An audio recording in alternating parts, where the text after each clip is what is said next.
Open the bottle containing the liquid.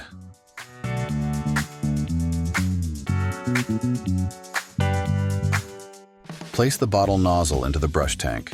Squeeze the bottle to transfer all the liquid into the brush tank.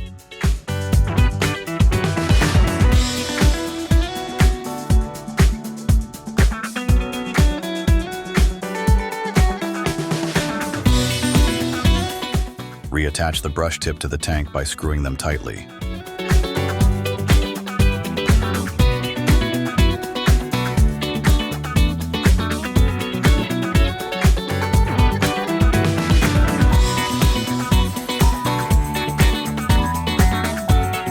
Bend the tank in the middle and apply pressure, or squeeze the tank.